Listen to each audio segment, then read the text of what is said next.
Mother's Day nga pala ngayon kaya naman eto't naisipan kong tawagan ng aking nanay. Siyempre, kamustahan. Ganyan naman talaga tayo pagka nakausap natin ang ating mga magulang. Kwentuhan na walang humpay. Siyempre, kung saan na mapupunta ang kwentuhan na yan.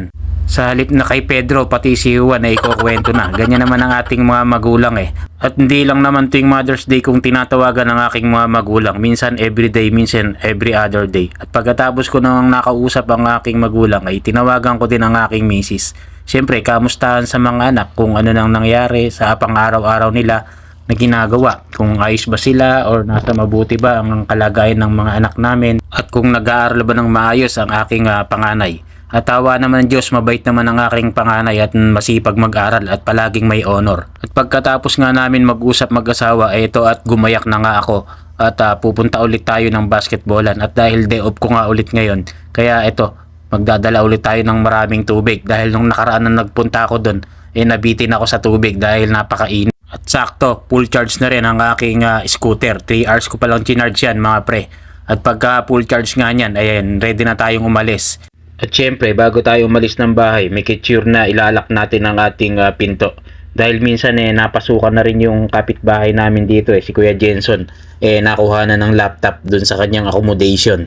Kaya make sure na nakalak lagi ang ating pinto pagka alis tayo ng bahay. At eto na nga malapit na ako sa may basketballan mga pre.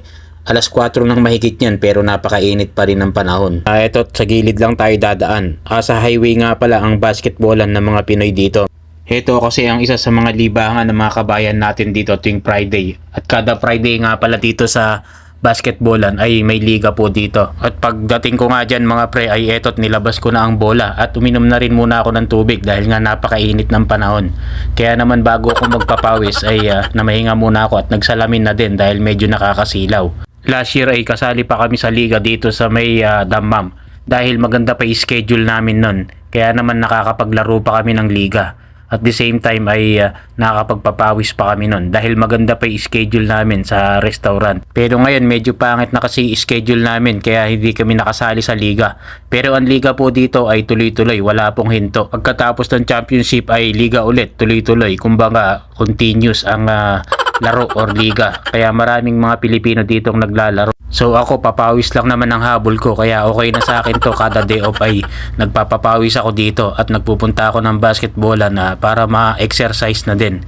Dahil isa na rin sa mga kailangan natin sa katawan yan ay palakasin natin ang ating kalusugan at magpapawis. At bawas stress na din para ma-release mo dito ang iyong pagod pagka ikaw pinapawisan habang naglalaro. Dito kasi sa Saudi, wala ka talagang ibang mapupuntahan kung baga trabaho, bahay. Ganyan lang ang gagawin mo paulit-ulit sa loob ng 2 taon na kontrata mo. Kaya naman kung maboboring ka talaga dito, talagang mapapa-exit ka. Kaya nasa sayo na rin yan kung paano mong libangin ang sarili mo. Para hindi ka mainip, kinakailangan libangin mo din sarili mo. At the same time, mag-exercise ka para lumakas din ang iyong katawan. Papawis ako ng papawis pero sigurado pag uwi ko na to, mapapalakas na naman ang kain ko. Kaya naman ito tapos na tayong mag-exercise mga pre at pauwi na tayo. At hanggang dito na lang ang aking vlog. Thanks for watching and God bless everyone.